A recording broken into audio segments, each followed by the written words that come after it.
قرض ایک صحابی پہ بڑا چڑھ گیا تو حضرت عبداللہ ابن مسعود سے کہنے لگے قرضہ بڑا چڑھ گیا. فرمانے لگے تمہیں وہ دعا نہ سکھاؤں جو ہمیں نبی پاک نے سکھائی ہے. فرمایا اگر تمہارے اوپر پہاڑ کے برابر بھی قرضہ ہوگا تو اللہ تمہارے قرضے کا بندوبست فرما دے گا. پر مسئلہ یہ ہے دعائیں یاد کرنی پڑتی ہیں اور پڑھنی پڑتی ہیں. یاد کرنی پڑتی ہیں اور ہم ہیں تعویذ پہ لگے ہوئے کہ کچھ لکھ کے دے دیں تاکہ باندھ لوں. دعا سکھائی نبی پاک نے کیا فرمایا اللہم اکفنی بحلالک عن حرامک واغننی بفضلک عمن سواک. فرمایا یہ دعا مانگا کرو اے اللہ مجھے کفایت کرنے والا رزق عطا فرما اور مجھے حرام سے بچا اور مجھے اپنے فضل کے ساتھ دوسروں سے بے نیاز کر دے.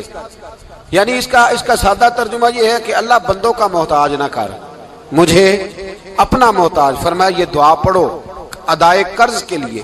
ادائے قرض کے لیے یہ دعا پڑھو اللہ تبارک و تعالی پہاڑ کے برابر بھی قرضہ ہوگا تو تمہیں اللہ اس سے نجات عطا کر دے گا. نبی پاک صلی اللہ تعالی علیہ وسلم نے ایک حدیث میں غصے کی دعا بھی بتائی ہے. ویسے میرے خیال میں لوگوں کو غصہ نہیں آتا آج کل. غصہ نہیں آتا, لوگوں میں تکبر آ گیا ہے. اپنے سے چھوٹے پہ غصہ آتا ہے, اپنے سے تگڑے پہ کیوں نہیں آتا. جس آدمی نے گلی پہ خیرات مانگنے والے پہ غصہ کیا وہ ایس ایچ او صاحب پہ کیوں نہیں کرتا. غصہ تو غصہ ہے نا, سب پہ ہونا چاہیے, لیکن بڑا سمجھدار غصہ ہے. غریب آدمی کو دیکھ کے غصہ آتا ہے, امیر آتا ہے تو غصہ نکل جاتا ہے. تو میں تو کہتا ہوں لوگوں کو غصہ اگر تجھے غصہ آتا ہے تو مار دیوار کے ساتھ ٹکر تیرے غصے کی سمجھ آئے. یہ کس قسم کا غصہ ہے جو غریب پہ ہی ہاتھ اٹھا رہا ہے. تو خدا را خیال فرمائے. غریبوں کے حق میں بڑا غصہ, مجبوروں کے حق میں بڑا غصہ, ماتحتوں پر. اور اگر چودھری صاحب آ جائیں تو پھر بہانہ بنا لیتے ہیں, کہتے غصہ تو مینوں بڑا آیا سی پھر میں کیا اور میرے گھر آیا ہے, پھر بہانہ بنا لیا. ایسے نہیں کرو. نبی پاک صلی اللہ علیہ وسلم نے دعا سکھائی بخاری میں. فرمایا جب غصہ آئے تو پڑھا کرو اعوذ باللہ من الشیطان. آتی ہے نا دعا ماشاءاللہ, اعوذ باللہ من الشیطان. جب غصہ آئے تو یہ والی دعا پڑھ لیا کرو. نبی پاک علیہ الصلوۃ والسلام نے ارشاد فرمایا کہ جب تمہارے بھائی کو چھینک آئے نا تو چھینک آنے والے کو کہنا چاہیے الحمدللہ. چھینک آئے اس نے کیا کہنا ہے, یاد ہو جائے گا کیا کہنا ہے, الحمدللہ. اور جو سنے اس نے کہنا یرحمک اللہ. کیا کہنا ہے, یرحمک اللہ, اللہ تجھ پہ رحم کرے. یہ پڑھنا ہے اس نے. حضرت عبداللہ بن مبارک رحمۃ اللہ تعالی علیہ نا دریا کے کنارے کھڑے تھے,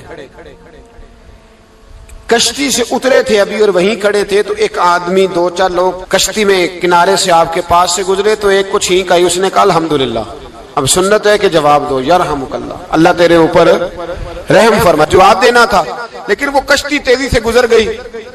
حضرت عبداللہ بن مبارک رحمۃ اللہ تعالی علیہ نے ملاح کو بلایا. فرمانے لگے اس کشتی کا پیچھا کرنا ہے. وہ کہنے لگا سواریاں بیٹھیں گی تو جاؤں گا. اس زمانے میں جو پوری کشتی کا ایک سائیڈ کا کرایہ تھا وہ 5 دینار تھا.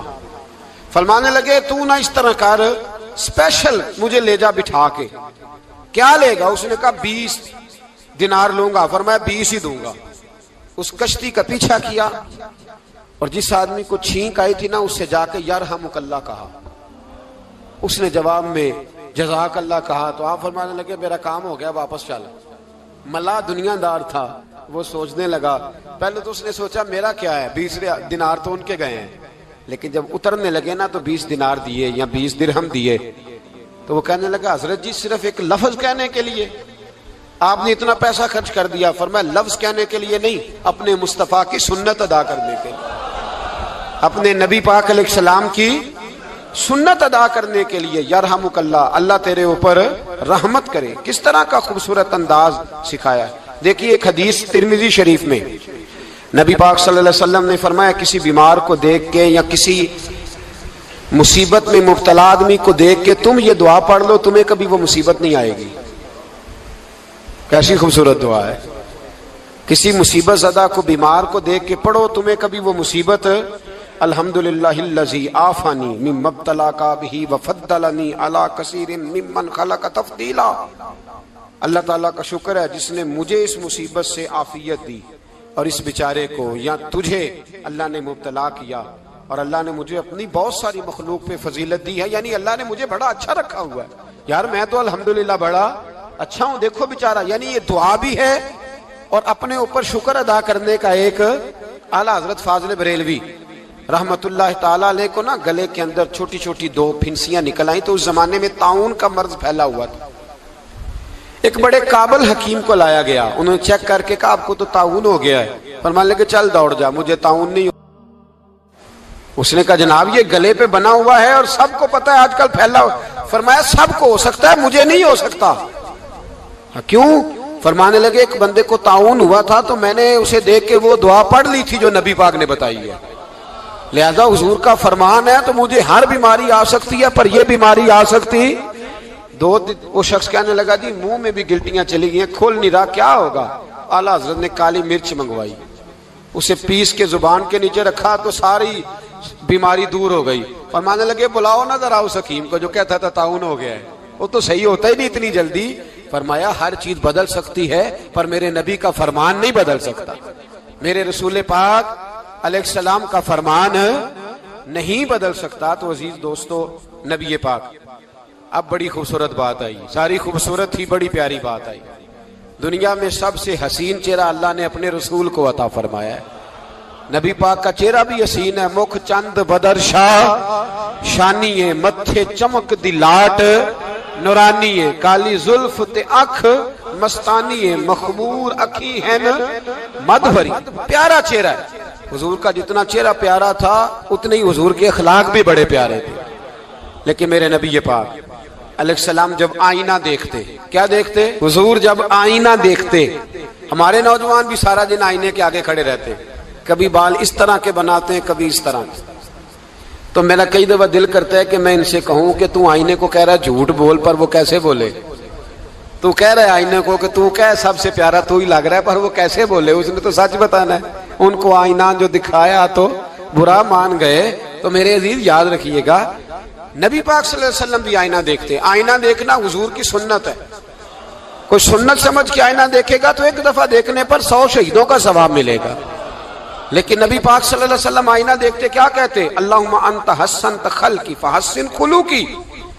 یا اللہ، یہ دیکھیں حضور نے ہمیں سکھایا ہے، یا اللہ جس طرح تو نے میری صورت اچھی بنائی ہے میری سیرت بھی اچھی بنا دے. یہ ہمیں سکھانے کے لیے دعا. یا اللہ جس طرح صورت اچھی بنائی ہے، جس طرح تو کہتا ہے نا اس دفعہ اس وقت دیکھ لو کپڑوں پہ کوئی داغ نہیں، تو دعا کیا کر باطن کے بھی اللہ داغ دور فرما دے، یہ والا سارا معاملہ بھی ٹھیک ہو جائے. آخر کی طرف آتا ہوں. فرمایا جب کھانا کھانے لگو تو دعا مانگو. اور ایک روایت میں فرمایا یہ دعا پڑھ لو، کھانے میں زہر بھی ہوگا تو تم پہ اثر نہیں کرے گا. کھانے پہ ایسے میں بڑی تکلیف سے کہتا ہوں کہ آج بھی ہمیں کہنا پڑتا ہے کہ بہت سارے لوگ ایسے ہیں جو ابھی بھی کھانے سے پہلے بسم اللہ نہیں پڑھتے. یار بڑے افسوس کی بات نہیں؟ بڑے افسوس. حضور نے دعا سکھائی، میں یہ دعا پڑھو گے تو زہر بھی ہوگا تو اثر نہیں کرے گا. بسم اللہ الذی لا یضر مع اسمہ شیء فی الارض ولا فی السماء یا حی یا قیوم، جس کی برکت سے زمین و آسمان میں کوئی چیز بھی نقصان نہیں دیتی. اور اے اللہ ہمیشہ زندہ رہنے والے اور قائم رہنے والے. یہ نبی پاک علیہ السلام. اور ایک حدیث میں اور بھی دعا آئی ہے. بسم اللہ شریف تو خیر بخاری میں موجود ہے، مسلم میں موجود ہے. بسم اللہ والا بارکت اللہ بھی ایک حدیث میں نبی پاک صلی اللہ علیہ وسلم نے ارشاد فرمایا. اور جب کھانا کھا چکے پھر کہا دعا مانگو. الحمدللہ الذی اطعمنا وسقانا وجعلنا من المسلمین. اللہ تعالیٰ کا شکر ہے جس نے ہمیں کھلایا بھی پلایا بھی اور مسلمان بھی بنایا. حضرت مرزا مظہر جانے جانا فرماتے ہیں کہ بارش ہوئی تھی تازی تازی، دلی میں تازی تازی بارش ہوئی. ایک بابا لکڑی کے جوتے پہنے کھڑا ہوں، اللہ اللہ اللہ، اسی کسے دے کچھ بھی نہیں لگ دے نہ کوئی ساڈا دردی. بابا مست ہو کے جا رہا، اللہ اللہ کرتا جا رہا. ایک طوائف اپنے کوٹھے سے اتر کے تو سیڑھیوں پہ بیٹھی تھی، ساتھ اس کا یار بھی بیٹھا تھا. بابا اپنی مستی میں جا رہا تو بابا جی کے پیروں سے کچھ مٹی اڑی تو اس عورت کے کپڑوں پہ پڑ گئی. پرواہ نہیں، بزرگ گزر رہے. وہ یار اس کا دوڑا ہوا آیا، اس نے آ کے تھپڑ مارا. کا خیال نہیں سارے اس کے کپڑے آلودہ کر دیے، تو کدھر تیرا دماغ نہیں ٹھیک؟ بابے نے نظر اٹھائی، کہا بیٹے میں نے دیکھا نہیں، چل اللہ تیرا بھلا کرے، تو نے بدلہ لے لیا. بابا جی چپ کر کے وَإِذَا خَاطَبَهُمُ الْجَاهِلُونَ قَالُوا سَلَامًا، چپ کر کے گزر گئے۔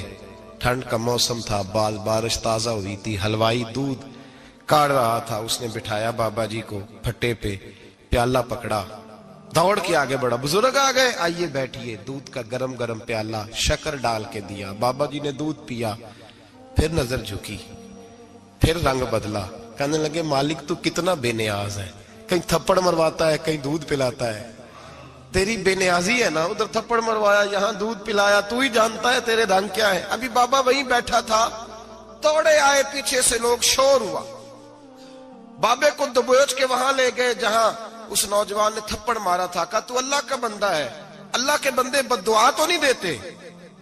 ہوا کیا؟ کہا تو نے بد دعا دی ہے؟ کہا نہیں دی، بات بتاؤ۔ کہنے لگے اس نے تجھے تھپڑ مارا ہے، چھت پہ چڑھا ہے، پیر پھسلا ہے، گردن کے بل گرا ہے، منکا ٹوٹ گیا، مر گیا ہے، تو نے بد دعا دی ہے۔ بابا جی کہنے لگے یار میں نے تو دوسرا لفظ بھی نہیں کہا، بھلا ہو کہہ کے گزرا ہوں، میں نے نہیں بد دعا دی۔ کہا تو نے دی ہے تبھی تو مر گیا۔ کہا نہیں دی۔ کہا بابا تو بزرگ آدمی ہے، سچ بول۔ تو بابا جی کہنے لگے سچ سنو، پھر میں آ رہا تھا، میرے پیروں سے مٹی اڑی، اس کے یار کے کپڑوں پہ پڑی، اسے برا لگا، اس نے مجھے مارا، جب اس نے مجھے مارا تو میں کوئی لاوارث تو نہیں تھا، جب اس نے مجھے مارا تو میں کوئی لاوارث تو نہیں تھا، مجھے دشمنوں نہ چھیڑو، میرا ہے کوئی جہاں میں ابھی پکار لوں گا، نہیں دور ہے مدینہ، اس نے مجھے مارا تو میں کوئی لاوارث تھا کہ میرا بدلہ کوئی نہ لیتا، اس نے مجھے مارا ہے تو میرے یار کو برا لگا تو اس نے اسے مار دیا ہے، میری تو غلطی کوئی نہیں، یاروں کا جھگڑا ہے، یہ تو دوستوں کا جھگڑا ہے، یہ تو یاروں کا جھگڑا ہے، کوئی غلطی نہیں میری، کوئی غلطی نہیں، خش خش جنہ قدر نہیں میرا، اے میرے صاحب نو وڈیاں، میں تے گلیاں دا روڑا کوڑا، میں گلیاں دا روڑا کوڑا، میں نو محل چڑھایا ہے سائیاں، میں نو محل چڑھایا ہے سائیاں۔ فرمایا اس نے مجھے لاوارث سمجھا تھا کہ تھپڑ مار کے گزر جائے، میرا کو پوچھے گا ہی نہیں۔ میرے رسول پاک علیہ السلام کے بارے میں رب فرماتا ہے ابھی میں تو تیرے ہوتے ہوئے کافر کو سزا نہیں دیتا کہ تو موجود ہے۔ یاد رکھیں حضرت فضیل بن عیاض فرماتے ہیں ایک جوان تھا، مسجد میں آیا، لوگوں سے کہنے لگا روٹی کھلاؤ، کسی نے توجہ نہ کی، اس نے کہا میں رب بتانے والا ہوں، میری طرف دیکھو تو صحیح، کسی شخص نے خیال ہی نہ کیا۔ پھر اس نے کہا یار تھوڑا سوچو، نمازیوں سے کہا، اہل علاقہ سے کہا، انہوں نے کہا تیری طرح کے بڑے درویش دیکھیں۔ مسجد کے محراب میں وہ رب کریم کا بندہ انتقال کر گیا، جب فوت ہو گیا نا، لوگوں کا مزاج ہے، بیمار کو دوائی نہیں دیتے، جنازے پہ وقت پہ پہنچ جاتے، جب کوئی گر رہا ہوتا ہے تو سہارا کوئی نہیں دیتا، جب کوئی گر جاتا ہے، ٹانگ ٹوٹ جاتی ہے تو تیمارداری کو زمانہ پہنچ جاتا ہے۔ اور بزرگ وہ نوجوان اللہ کا نیک بندہ مسجد کے محراب میں فوت ہو گیا۔ حضرت فضیل ابن عیاض کہتے ہیں امام صاحب نے اعلان کیا چندہ دو، کوئی لاوارث فوت ہو گیا، کفن دینا۔ چندہ کٹھا ہوا، کفن خریدا، جنازہ پڑا، عشاء کے بعد دفن کر کے آئے، فجر کی نماز کے لیے جب امام اور مؤذن مسجد میں آئے تو چیخیں مارنے لگے، تڑپنے لگے، دور دور تک آوازیں پھیل گئی، دنیا دوڑی آئی، کیا ہوا؟ کہنے لگے وہ جو تم نے کفن پہنایا تھا وہ یہاں پڑا ہوا ہے، اور دیکھو کفن پہ تحریر لکھی ہے۔ تحریر کیا ہے؟ عرش کے مالک نے فرمایا میرے دوست نے روٹی مانگی تم نے دی نہیں، اس نے تمہیں میرے قریب کرنے کے لیے اپنی طرف توجہ کرائی، تم نے کی نہیں، اور میرا یار تمہارے کفن کا محتاج تھا، سنبھال کے رکھو اپنا کفن، میں نے اسے جنت کا لباس عطا فرما دیا، سنبھال کے رکھو، یہ کوئی لاوارثوں کا ٹولہ ہے۔ یاد رکھیں جو وارث والے ہیں، وارث والے ان کا رنگ اور ہے، جو ماننے والے ہیں ان کا مزاج اور ہے، اپنی زندگی لاوارثوں کی طرح نہیں۔ اللہ تعالیٰ اپنے بندوں سے بڑی ہی محبت فرماتا ہے، بغیر طلب کے، بغیر دعا کے رزق، مال، اولاد، صحت، عافیت، دوست، احباب، ماں باپ، یہ سب نعمتیں اللہ بغیر طلب کے بندوں کو عطا فرماتا ہے۔ اللہ تبارک و تعالی اپنے بندوں کے حق میں رحمت والے فیصلے کرتا ہے، درگزر والا معاملہ فرماتا ہے۔ جگہ جگہ قرآن مجید میں اللہ تعالیٰ نے اپنے بندوں پر رحمت کرنے کا ذکر فرمایا ہے، ان اللہ یغفر الذنوب جمیعا، فرمایا بے شک رب تمہارے سارے ہی گناہ معاف فرما دے گا، تم نا امید نہ ہونا، وہ معاف کر دے گا تمہیں۔ قرآن مجید میں فرمایا ان اللہ بالناس لرؤوف الرحیم، بے شک اللہ اپنے بندوں پر بڑا ہی مہربان اور نہایت ہی رحم کرنے والا، رؤوف اور رحیم ہے، بڑا مہربان ہے، کرم فرماتا ہے۔ اللہ تعالیٰ اپنے بندوں سے بڑا جلد راضی ہو جاتا ہے، وہ اپنے بندوں کو بہت زیادہ مشقت میں نہیں ڈالتا، وہ اپنے بندوں سے اپنی نعمتوں کا بدلہ نہیں چاہتا، بہت سخت مشقت والی عبادتیں نعمتوں کے بدلے نہیں چاہتا، وہ بڑی جلدی رحم فرماتا ہے۔ ماں پیار کرتی ہے اپنے بچے سے، لیکن وہ ناراض بھی ہو جاتی ہے بعض چیزوں پہ، بعض معاملات اس کا دل بھی دکھاتے ہیں، بعض جگہ وہ رو کے یہ بھی کہتی ہے کہ تو نے میری محبت کا کوئی نتیجہ نہیں مجھے دیا، میری ساری کمائی تو نے ضائع کر دی۔ والد بہت ساری جگہوں پہ ناراض ہوتا ہے، شکوہ کرتا ہے، کہتا ہے میری بیماریوں کی، پریشانیوں کی، بڑھاپے کی، کمزوریاں کا سبب بیٹے تو ہی بن گیا، یہ ساری تکلیفیں تو ٹھیک ہو جائیں تو میری شاید عمر بھی بڑھ جائے، صحت بھی ٹھیک ہو جائے، میں زیادہ دیر جوان رہ سکوں۔ ناراض ہوتے ہیں ماں باپ، اسی طرح ماں باپ راضی بھی ہو جاتے ہیں، وہ بڑی جلدی راضی ہو جاتے ہیں۔ میں اکثر کہتا ہوں کہ والد کو راضی کرنے میں 5-7 منٹ لگ جاتے ہیں، اماں تو 1.5-2 منٹ میں راضی ہو جاتی ہے، ابا جی کو 5-7 منٹ لگتے ہیں، کئی دفعہ کہنا پڑتا ہے، کوئی دلائل دینے پڑتے ہیں، لیکن والدہ کے لیے تو کچھ بھی نہیں، آپ نیرا جا کے پیروں میں بیٹھ ہی جائیں، کچھ بھی نہ کریں، آپ پورا روئیں نہ، رونے والا منہ ہی بن جائے تو اماں تو نرم ہی نرم ہے، جس وقت جو مرضی آپ کرا لیں ہو گیا۔ اللہ تبارک و تعالی بلا مثال و بلا تشبیہ سمجھانے کے لیے عرض کرتا ہوں، اللہ بھی بعض معاملات میں اپنے بندوں سے ناراض ہو جاتا ہے، وہ کہتا ہے میں تکبر کرنے والوں کو پسند نہیں کرتا، وہ کہتا ہے فسادی پسند نہیں ہے، وہ فرماتا ہے کہ راہوں میں کجی کرنے والے پسند نہیں ہیں، وہ فرماتا ہے کہ بدعہدیاں کرو گے تو میں صبح قیامت تم سے سوالات کروں گا۔ اللہ تبارک و تعالیٰ بہت ساری چیزوں کو ناپسند کرتا ہے، ناراض ہو جاتا ہے، بلکہ نبی پاک صلی اللہ تعالی علیہ وسلم نے فرمایا تم بات کرتے کرتے کرتے کرتے کوئی ایسا جملہ بول دیتے ہو کہ رب اتنا ناراض ہوتا ہے کہ تمہیں پتہ بھی نہیں ہوتا، تمہارے لیے جہنم کا فیصلہ کر دیتا ہے۔ اس لیے پہلے تولو پھر بولو، خود اپنے لفظوں کی تو تم پہرے داری کرو نا کہ میں کیا کہہ رہا ہوں، کوئی ایسا جملہ، کوئی ایسی بات وارث شاہ مان کری نہ وارثاں دا، کوئی ایسی بات نہ تمہاری زبان سے نکلے۔ اور حضور یہ بھی فرماتے ہیں کہ اس کا دوسرا پہلو بھی ہے، بعض اوقات تم بات کرتے کرتے کرتے کرتے ایسا جملہ کہتے ہو وہ اتنا راضی ہوتا ہے کہ تمہارے لیے جنت کا فیصلہ فرما دیتا ہے۔ مسلمان کو اب یہ حکم ہے، اس ساری گفتگو کا نتیجہ یہ ہے کہ وہ اپنے جذبات پر، خیالات پر، نگاہوں پر، زبان پر، کانوں پر تھوڑی توجہ دے، بے لگام نہ بنے، بے ترتیب نہ بنے، جو طبیعت میں آئے کر نہ گزرے، تھوڑا سا نہ سوچے سمجھے اور تھوڑا سنبھل کے چلے، کبھی ان کاموں کی طرف نہ جائے جن سے رب ناراض ہو جاتا ہے، ان کاموں کی طرف بڑھے جن سے اللہ راضی ہوتا ہے۔ میرے نبی پاک صلی اللہ تعالی علیہ وآلہ وسلم نے ارشاد فرمایا، بعض احادیث میں لفظ یہ ہیں کہ اللہ اپنے بندوں کو دیکھ کے مسکراتا ہے جو اس کی شان کے لائق ہے۔ جس ترتیب سے ہم مسکراتے ہیں، جس ترتیب سے ہم روتے ہیں، جس ترتیب سے ہم کسی بات کا اظہار تشکر کرتے ہیں، خدا ان باتوں سے پاک ہے۔ اب بہت ساری حدیثوں میں آیا کہ وہ مسکراتا ہے، تو کیا مطلب ہے مسکرانے کا؟ تو علماء تفسیر نے لکھا ہے مسکرانے کا مطلب یہ ہے کہ وہ بڑا ہی راضی ہوتا ہے اپنے بندے سے، بڑا راضی ہوتا ہے، یہ مطلب ہے۔ ایک تو مسکرانے کا مطلب یہ کہ وہ بڑا راضی ہو گیا، بڑا راضی ہو گیا، وہ مسکرا دیا اپنے بندے پہ، اور ایک اس کا معنی خود نبی پاک صلی اللہ تعالی علیہ وسلم نے بیان فرمایا۔ مسند امام احمد بن حنبل میں حدیث ہے، حضور سید عالم علیہ السلام سے صحابہ نے پوچھا یا رسول اللہ شہید تو بڑے لوگ ہوتے ہیں، شہیدوں میں افضل کون ہے؟ تو اللہ کے حبیب علیہ الصلوۃ والسلام فرمانے لگے وہ والا بندہ جو ڈٹ گیا تھا کافروں کے مقابلے میں، وہ ہلا نہیں، پوری طرح ڈٹ کے جو لڑا وہ شہداء میں افضل ہے۔ حضور فرماتے ہیں وہ جنت کے بالا خانوں میں سیر کرے گا اور رب اسے دیکھ کے مسکرائے گا. رب اسے دیکھ کے مسکرائے گا. اللہ تعالیٰ مسکراتا ہے اسے دیکھ کے. اور اگلے جملے میں حضور نے وضاحت کر دی, فرمایا جب رب دنیا میں کسی پر مسکراتا ہے نا تو اس کا معنی یہ ہے کہ قیامت میں پھر اللہ اسے حساب کوئی نہیں لے گا. جس پر اللہ دنیا میں مسکرا دیا اس سے کوئی حساب, تو وہ کام ڈھونڈنے چاہیے نا جس سے اللہ مسکرائے.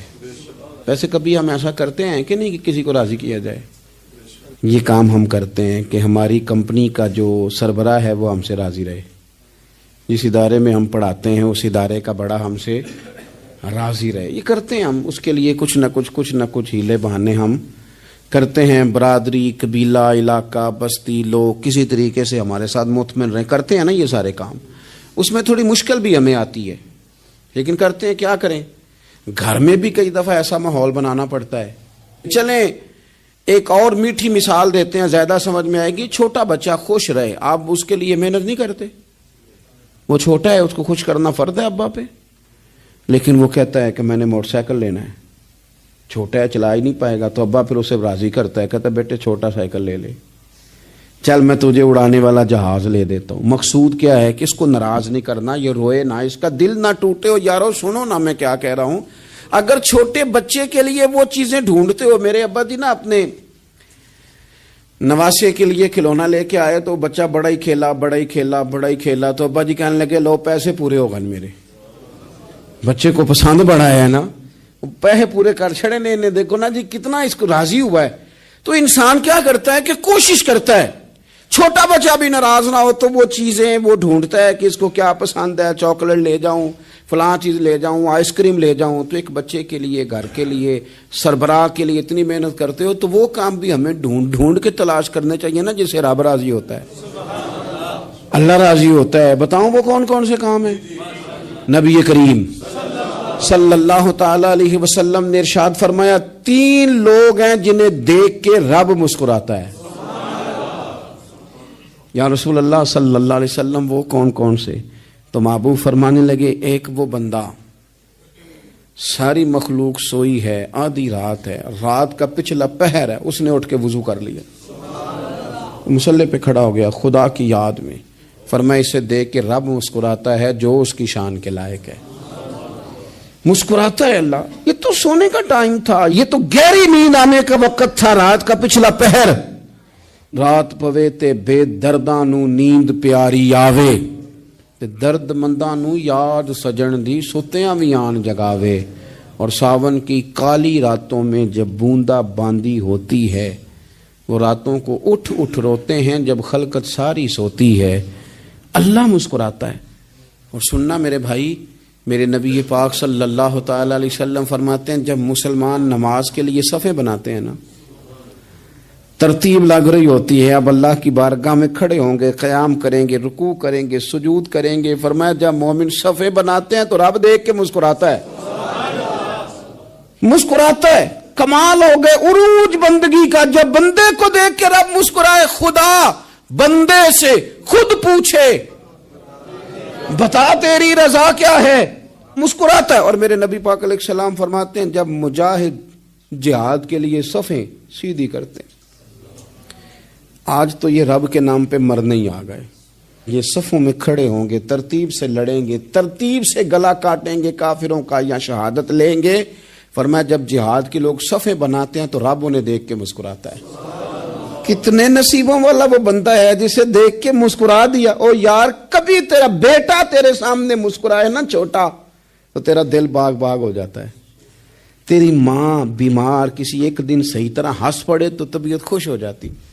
مجھے بتاؤ نا جس کا رب بھی اسے دیکھ کے ہنس پڑے, جو اس کی شان کے لائق ہے, کیا اس بندے کے نصیبیں ہیں, کیا اس کے مقدر ہیں. آپ اس مقام پر اپنے آپ کو لائیں. اب دیکھیں نا یہ حدیث آپ نے سن لی, اب ہم نے نا اس طرح صفحے نہیں بنانے جس طرح ساری دنیا, اب ذرا صفحے بھی شوق سے بنائیں گے. آپ ذرا تھوڑا سا شوق پیدا کریں گے, بھئی یہ تو میں وہ کام کرنے لگا ہوں جسے دیکھ کے رب مسکراتا ہے.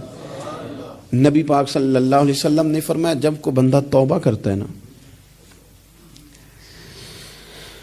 ہم توبہ کا رٹا لگاتے ہیں، یا اللہ میری توبہ، یا اللہ۔ اور توبہ کا تو مطلب یہ ہے کہ پچھلے گناہوں سے پکی توبہ، آج کے بعد یہ غلطی نہ کرنے کا پکا وعدہ۔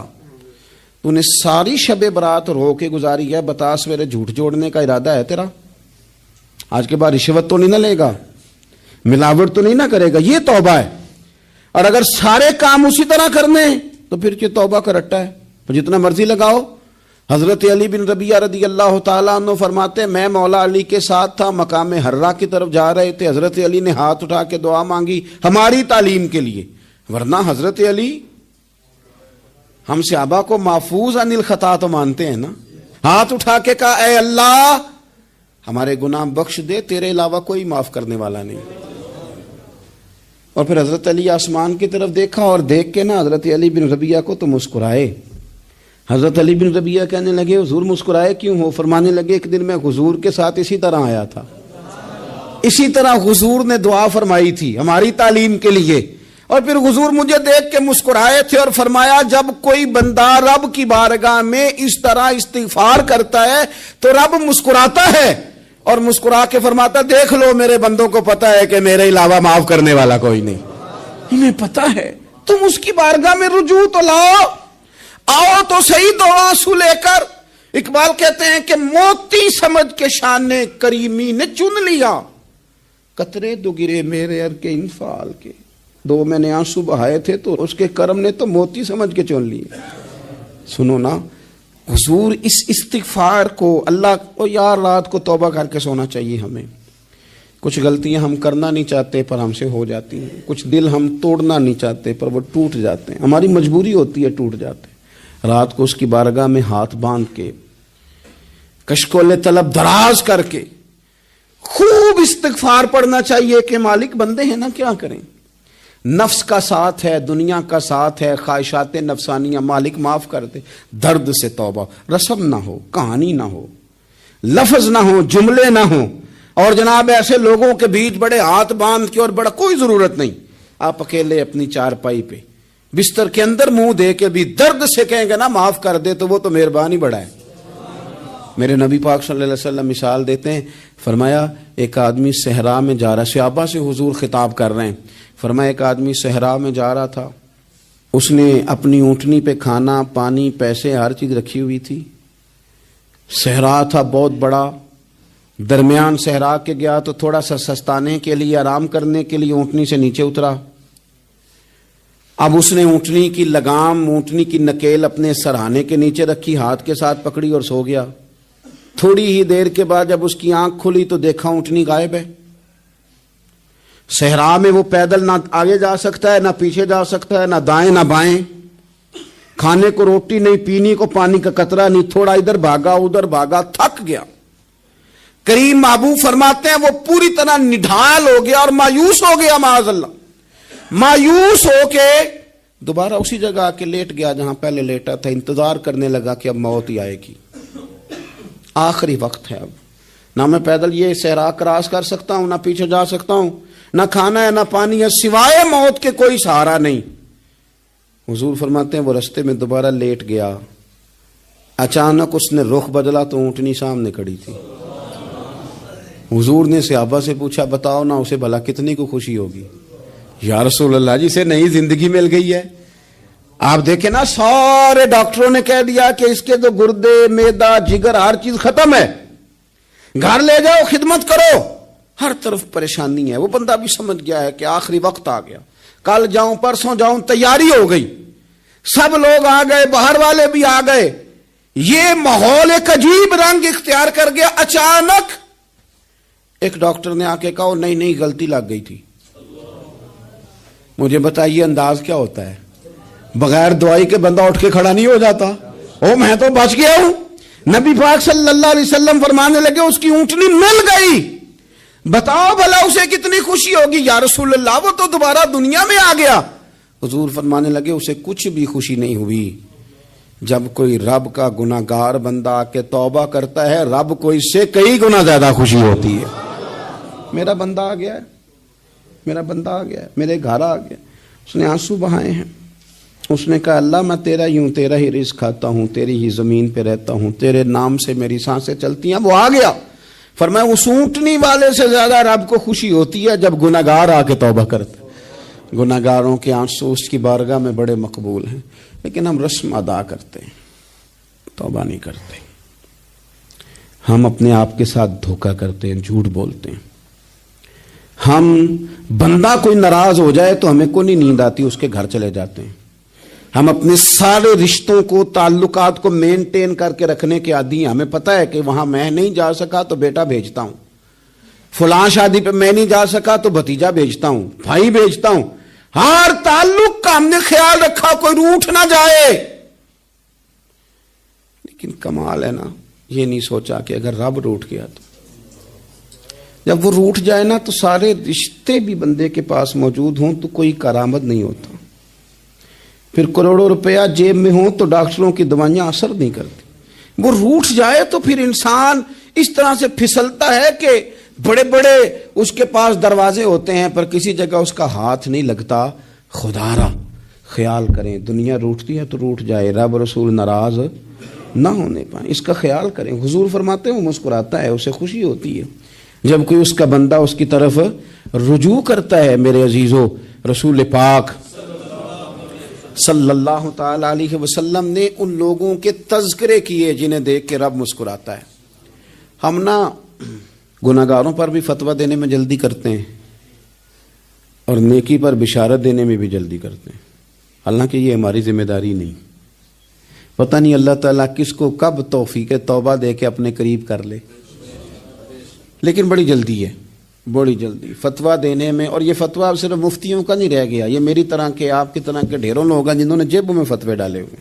بھئی آپ نے کیوں ذمہ داری لے لی ہے جنت میں داخل کرنے کی اور نکالنے کی؟ یہ تو میرے رب کریم کا کرم ہے، وہ جس کو چاہے جب چاہے جتنا چاہے عطا کرے. لیکن کچھ لوگ نا بڑے پکے ہو گئے ہیں کہ شاید جو میں سوچ رہا ہوں وہی درست ہے. کبھی کبھی کچھ چیزیں عجیب بھی ہوتی ہیں، لہذا خدا کی رحمت پر بھروسہ کر کے بات کرنی چاہیے، اپنی مرضی کے فتوے نہیں داغنے چاہیے. وہ دیکھو جی فلانا بندہ یوں کر رہا ہے، آپ کو پتہ ہی نہیں پوری بات کا، آپ کو علم ہی نہیں پوری بات کا. حضرت بہاءاللہ نقشبند بخاری رحمت اللہ علیہ فرماتے ہیں میں حج کرنے گیا تو وہاں میں نے ایک آدمی کو کروڑوں کا کاروبار کرتے دیکھا تو میرے دل میں خیال ہے یہاں بھی اللہ اللہ کرنی چاہیے تھی، دنیا داری کر رہا ہے. لیکن فرماتے ہیں حج سے فارغ ہوئے تو میں نے دیکھا وہی بندہ سارا کچھ رب کی بارگاہ میں خیرات کر رہا ہے اور سینکڑوں غریب حاجی ہیں جن کو پورے خرچے دے رہا ہے. تو میں نے وہیں اپنی سوچ سے توبہ کی کہ میں کہاں تھا. بڑی جلدی کھڑے نہ ہو جائیں. حضرت حسن بصری رحمت اللہ تعالی علیہ ارشاد فرماتے ہیں کہ میں دریا کے کنارے گیا تو وہاں میں نے ایک شخص کو دیکھا، وہ اپنی ایک خاتون کی گود میں سر رکھ کے بیٹھا اور قریب ایک بوتل بھی پڑی ہے. میرے دل میں معاذ اللہ خیال آیا کہ دیکھو کس انداز میں ایک عورت کے ساتھ یہ ہے اور پاس بوتل بھی پڑی ہے، جانے شراب ہے. کہتے میں سوچ ہی رہا تھا کہ اچانک ایک کشتی آ رہی تھی دریا میں، وہ ہجکو لے کھائے، کشتی میں 4-5 لوگ تھے، وہ دریا میں ڈوبنے لگے. وہ آدمی تیزی سے اٹھا، دریا میں چھلانگ لگائی، پہلے ایک کو نکالا، پھر دوسرا نکالا، پھر تیسرا نکالا. ایک بندہ رہ گیا، کہنے لگا حضور مجھے تو آپ نے گناہگار سمجھا ہے، میں تو بڑے غلط انداز میں یہاں بیٹھا ہوں، آپ نے جو سوچا. چلیں گے چوتھا بندہ آپ نکالنا ہے، کرے نا یہ کام، کرے نا یہ کام. بڑے بھولے بھالے، بڑے اللہ والے، ریاض آپ کو بس ہم ہی جانتے ہیں. اتنی جلدی فتویٰ. حضرت حسن بصری فرماتے ہیں میں پشیمان ہوا، میں نے کہا مجھے تیرنا نہیں آتا، تو دیر نہ کر، چوتھا ڈوب نہ جائے. پھر اس نے چھلانگ لگائی، چوتھا بھی نکال لایا اور کہنے لگا حضرت آپ نے جلدی کی سوچنے میں، یہ بی بی میری ماں ہے اور یہ سرکے کی بوتل ہے. ہم ماں بیٹے کا یہ مشغلہ ہے کہ یہ وہ جگہ ہے جہاں آ کے لوگ مسافر اترتے ہیں اور یہاں سے کسی کا گھر 100 میل ہے، کسی کا 200 میل ہے. ہم صبح سرکہ، کھجوریں، روٹیاں لے کے یہاں آتے ہیں، مسافروں کی نوکری کرتے ہیں، کوئی پریشان ہو تو مدد کرتے ہیں.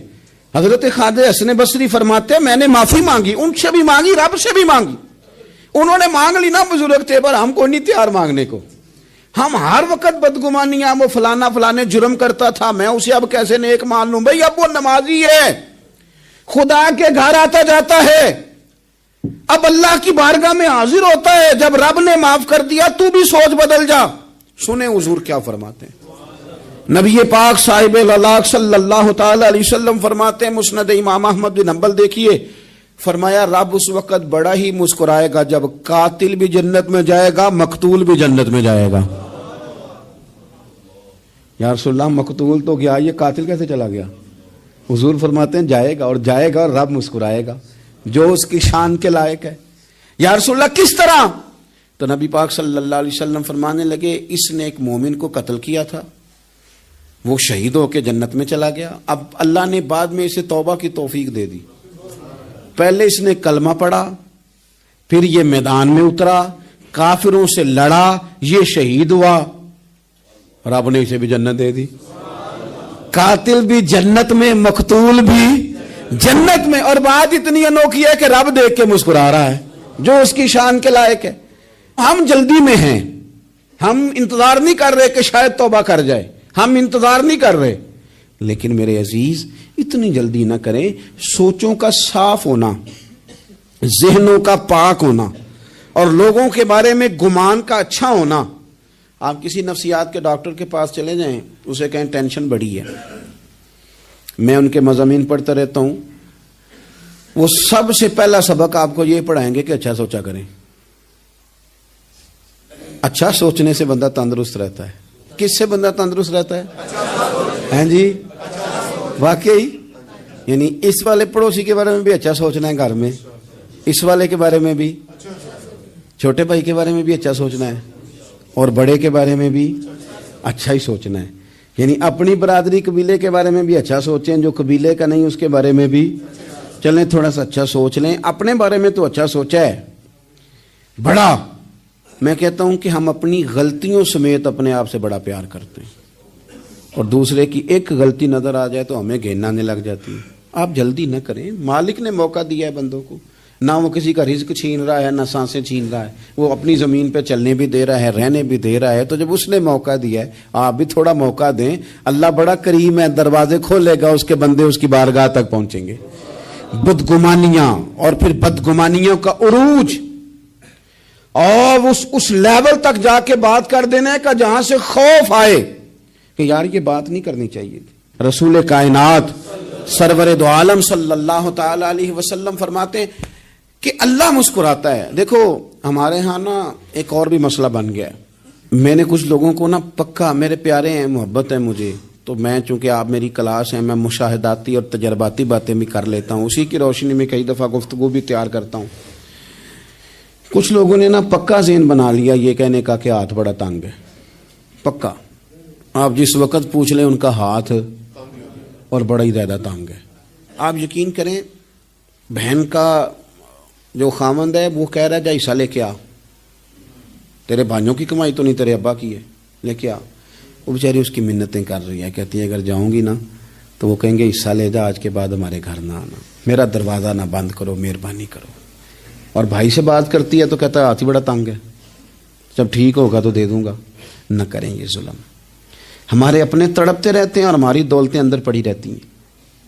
ہمارے اپنے چھوٹی چھوٹی ضروریات کے لیے پریشان ہوتے ہیں، لیکن ہم بڑے بڑے بہانے ہیں ہمارے پاس. کہتے ہیں یہ نکما ہے، یہ نکھٹو ہے، یہ کام نہیں کرتا، اس میں فلانا ہے، بے فلانا ہے، لہذا میں نے نہیں ساتھ چلنا. اظہار جب آپ کے اندر پیدا ہوتا ہے نا، اظہار جب کسی کے لیے آپ حساس ہوتے ہیں تو آپ کو بھی سرور حاصل ہوتا ہے. نہ کریں یہ کام کہ آپ کو اللہ نے وسعت دی اور ہر وقت آپ ہاتھ تانگ ہونے کا رونا رو رہے ہیں، ہر وقت آپ یہ کہہ رہے ہیں میں بڑی آزمائش میں ہوں، جب خدا نے آپ پہ نہیں ڈالی. تو اتنے جھوٹ بولنا صرف اس لیے کہ میرے پیسے بچ جائیں، صرف اس لیے کہانی سنانا کہ حالات میرے بڑے خراب ہیں کہ کوئی بندہ میرے سے کوئی تھوڑا بہت قرض نہ مانگ لے. سنو، نبی پاک صلی اللہ علیہ وسلم کے پاس مہمان آ گیا، بخاری مسلم ہے. حضور نے ازواج مطہرات کے گھروں میں پیغام بھیجا کچھ چیز ہے ضیافت کے لیے. یا رسول اللہ کچھ بھی نہیں، یہ دو جہاں کے شاہ ہیں اور پاس کچھ رکھتے نہیں، دو جہاں کی نعمتیں ہیں ان کے خالی ہاتھ میں. یا رسول اللہ کوئی چیز بھی نہیں. حضور نے صحابہ کے مجمع پہ نظر ڈالی. یا رسول اللہ صلی اللہ علیہ وسلم حکم ہو. تو حضور فرمانے لگے تم میں سے کوئی بندہ ہے جو اسے گھر لے جائے روٹی کھلائے. ایک صحابی اٹھے، فوراً حضور میں لے کے جاتا ہوں کھانا کھلاتا ہوں. فرماتے ہیں میرے گھر میں صرف بچوں کا کھانا تھا.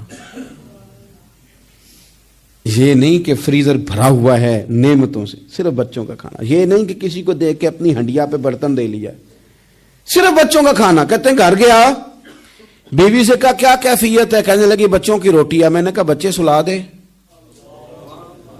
صبح ناشتہ کر لیں گے. تو کہنے لگی آپ کیا کھائیں گے؟ تو میں نے کہا نہ میں کھاؤں گا نہ تو کھائے گی، مہمان جو نبی پاک کا ہے. کہا اچھا اب ذرا تجویز دیکھو میاں بیوی کی سوجھی آپس میں. کہتے ہیں کھانا لگا دینا، کیونکہ ایک آدھ بندے کا کھانا ہے. اپنی غربتوں کا ہر جگہ اظہار کرنا، رونا رونا. یہ دیکھو غربت کیسے چھپائی جا رہی. اس کو کہا نہیں کہ چل تو تھوڑا رحم کھا، تو آیا ہے تو تھوڑا رحم کھا. یہ نہیں کہا. کہا اٹھ کے نا تو کھانا رکھنا اور اٹھ کے نا چراغ ٹھیک کرنے کے بہانے بجھا دینا. ہم دنیا والوں کے سامنے کیوں اپنے دکھ بیان کریں؟ ہم جو کہیں گے رب رسول کی بارگاہ میں کہیں گے. تو نا چراغ ٹھیک کرنے کے بہانے. اہلیہ اٹھی، کھانا دینے کے بعد چراغ ٹھیک کرنے کے بہانے بجھا دیا. خامد بھی ہاتھ چلاتے رہے، بیوی کبھی برتن رکھتی کبھی اٹھاتی. پتہ چلے کہ کھانا کھا رہے ہیں، کھانا کھایا جا رہا ہے. کہتے ہیں مہمان پیٹ بھر کے کھانا کھا گیا. یہ کام ہوا رات کے اندھیرے میں. اس وقت ہوا جب چراغ بھی بند تھا. اس وقت ہوا جب کوئی دیکھنے والا نہیں تھا، کسی پڑوسی کو بھی خبر نہیں تھی. فرماتے ہیں صبح کے اجالے میں اس مہمان کو لے کے مسجد نبوی میں نے قدم رکھا تو نبی کریم نے فرمایا رات جو تم نے کام کیا ہے نا اسے دیکھ کے میرا رب بڑا مسکرایا ہے. اللہ بڑا مسکرایا ہے. اللہ تر دامنی پہ شیخ ہماری نہ جائیے، ہم دامن نہ چھوڑ دیں تو فرشتے وضو کریں. یہ شان ہے صحابہ کی. نبی کریم علیہ السلام نے فرمایا رب رات مسکرایا تیرا یہ انداز دیکھ کے، اور اس نے قرآن نازل کیا وَيُؤْثِرُونَ عَلَىٰ أَنفُسِهِمْ وَلَوْ كَانَ بِهِمْ خَصَاصَةٌ. کچھ لوگ وہ ہیں جنہیں بڑی بھی ضرورت ہو تو دوسروں پر اثار کر دیتے ہیں، قربانی دے دیتے ہیں. رب مسکرایا ہے.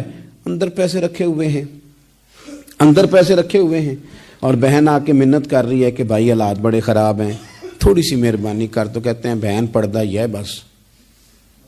کیسے بتاؤں تجھے حالات، تجھے کیا بتاؤں کام کتنی مشکل سے چلتا ہے. یہ پردہ یہ بس. بہرحال اگر تو نے کہا ہے نا 50,000 تو میں زیادہ نہیں کوئی 20 کو دے دوں گا تجھے، وہ بھی خاصی نیکی کر کے، وہ بھی بتا سکھا کے. رات اماں پہ علیحدہ سے احسان چڑھاؤں گا، ابا پہ علیحدہ سے چڑھاؤں گا کہ تمہاری بیٹی کے ساتھ تعاون کر رہا ہوں. سارے علاقے کو ویسے ہی بتاؤں گا. اور وہ غریبنی بیچاری 20,000 لے کے گھر گئی ہے، پہ سفارشیں کر رہی ہے کہ مہربانی کرو. میں نے ایسے بھی دیکھے ہیں جو پہلے بیوی کو پکڑاتے ہیں تو دے، اس لیے کہ پھر وزیر اعظم تو ڈنڈا نکال لے گا تو بڑا مشکل ہو جائے گا پھر گھر میں رہنا. لہذا وہ یہ تو آگے لگ. یہ کیا لہجہ ہے آپ کا؟ یہ تو کسی کو بھی دیں تو چھپا کے دینے کا حکم ہے. کسی کو بھی دیں تو ہمیں حکم یہ ہے کہ سیدھے ہاتھ سے دینا ہے، الٹے کو خبر. اور یہ جو بالکل ہی اپنے ہیں ان پر تو پردہ پوشی آپ کے لیے ویسے ہی ضرورت تھی. میرے عزیز رب مسکراتا ہے. میرے نبی پاک علیہ السلام نے یہ اعمال ہمیں بتائے جن پر اللہ مسکراتا ہے، خوش ہوتا ہے. اور بعض لوگوں کو حضور نے نامینیٹ کیا. حضرت سعد بن معاذ رضی اللہ تعالیٰ عنہ عظیم صحابی تھے. یہ وہ خوبصورت صحابیاں جن کے جنازے کو کندھا میرے نبی پاک نے عطا فرمایا. حضور نے کندھا عطا فرمایا. کمال ہو گئی. نرخ بازار محبت کا انوکھا ہی ہو گیا. خود خریداروں میں شامل آ کے مولا ہو گیا. حضور نے کندھا دیا. حضرت سعد بن معاذ رضی اللہ تعالیٰ عنہ کا جب جنازہ اٹھا ان کی والدہ رو پڑی، بڑے درد سے روئی. ماں تھی نا. ان کی آواز جب حضور تک گئی تو نبی پاک نے فرمایا آنسوؤں کو روک لے، آواز کو کم کر لے. تیرے بیٹے کی تو جب روح پرواز ہوئی ہے تو رب مسکرایا ہے. جس کے آنے پہ رب راضی ہو مسکرا دے جو اس کی شان کے لائق ہے. یہ تو وہ لوگ ہیں کہ جن کے جانے پر نا رب، وہ کسی نے کہا تھا کہ میرے مرنے پہ ہر سو شور مچ جائے گا، دیکھو گے میرے مرنے پہ ہر سو شور، تمہیں پتہ چل جائے گا جب ہم جائیں گے. میرے مرنے پہ ہر سو شور مچ جائے گا، دیکھو گے. اور کہنے الوداع سرکار خود تشریف لائیں گے. اور درویش کہنے لگے بعد مرندے مکھڑا میرا ہو جاوے جے تازہ، پھر سمجھ لینا محبوب میرے نے آن پڑے ہے جنازہ. اور عاشق کا جنازہ ہے ذرا دھوم سے نکلے اور محبوب کی گلیوں سے ذرا گھوم کے نکلے. فرمایا کہ ان کے تو جانے پہ رب کریم. اور حضور نے ایک دعا بھی دی. حضرت طلحہ رضی اللہ تعالیٰ عنہ صحابی تھے, ان کا وصال ہو گیا تو حضور نے دعا بھی دی. فرمایا یا اللہ جب میرا طلحہ ہے نا تو اس سے مسکرا کے بات کرنا, یہ تجھ سے مسکرا کے بات کرے جو تیری شان کے لائق ہے. تو اللہ تعالیٰ غائب درجے راضی ہوتا ہے. ایک دفعہ پھر بات دہراتا ہوں, جو میدان میں ڈٹ کے شہید ہو رب اسے دیکھ کے مسکراتا ہے جو اس کی شان کے لائق. جو توبہ صحیح کریں سچی کریں رب انہیں دیکھ کے مسکراتا ہے جو اس کی شان کے لائق ہے. جو نماز کے لیے صفیں بنائے رب انہیں دیکھ کے مسکراتا ہے. جو جہاد کے لیے صفیں بنائے رب دیکھ کے مسکراتا ہے. جو لوگ صبح پچھلے پہر اٹھ کے عبادت کریں رب انہیں دیکھ کے مسکراتا ہے. اور جو کبھی کبھی بھوکے رہ کے دوسروں پر قربان کر کے احسان کر دیں رب انہیں دیکھ کے مسکراتا ہے. بہت بڑی فضیلت ہے. اللہ ان سارے کاموں میں سے کسی ایک کام پہ ہمیں بھی لگا دے تاکہ یہ بڑی فضیلت اللہ تعالی ہم گناہگاروں کے حصے میں بھی فرما دے. آخر دعوانا ان الحمد للہ رب العالمین.